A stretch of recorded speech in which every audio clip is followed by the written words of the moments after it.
Hi, good evening, everyone. With regards to the ethical violations and board discipline, I went ahead and I looked up North Carolina Board of Licensed Clinical Mental Health Counselors website because I didn't find anything from my state, Rhode Island. So I found that the most common reason for board discipline of a counselor was, interestingly, A.1.B, records and documentation, inadequate and timely documentation, along with the documentation not fully capturing the service rendered or the progress of the client.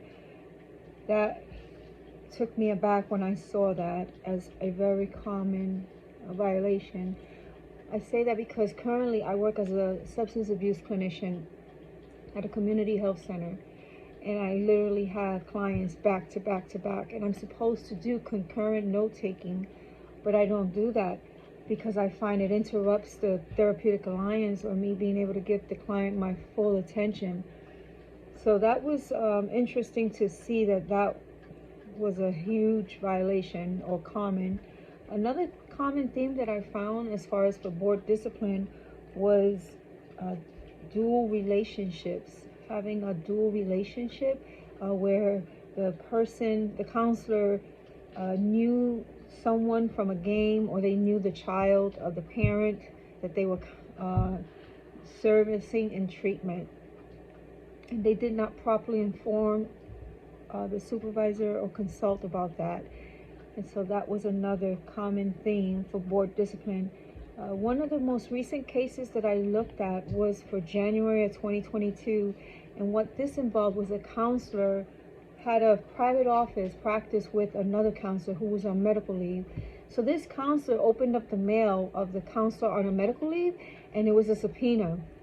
And so she was found in violation for several of the code of ethics, one particular one being informed consent, A.2.A. And what was said was that she did not have legal right or authorization to open up that mail by the counselor that was on medical leave or the client. And I thought that was, wow, that's interesting because they both share the same office. So that was cited as a violation. The other part that was cited as a violation was she did not properly handle the subpoena.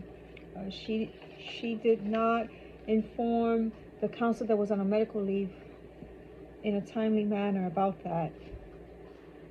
And so those were the behaviors that led to the discipline.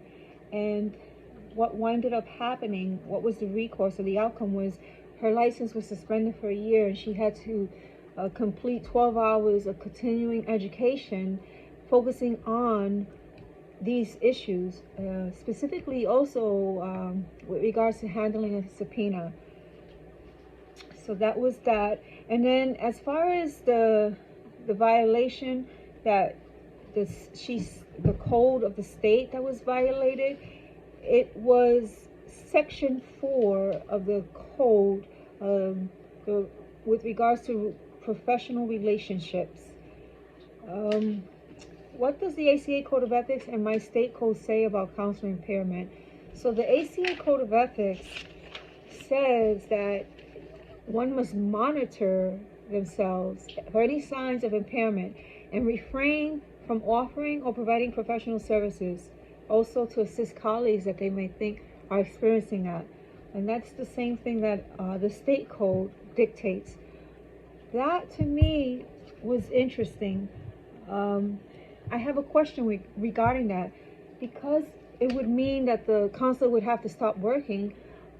Would the counselor experience like a time where they have to be on suspension until they prove that they're stable enough to return? I'm just curious, how does that get determined? Does the counselor have to report to the board that they're on a leave due to recognizing the signs of possible impairment? So that was one question that this brings up. Thank you.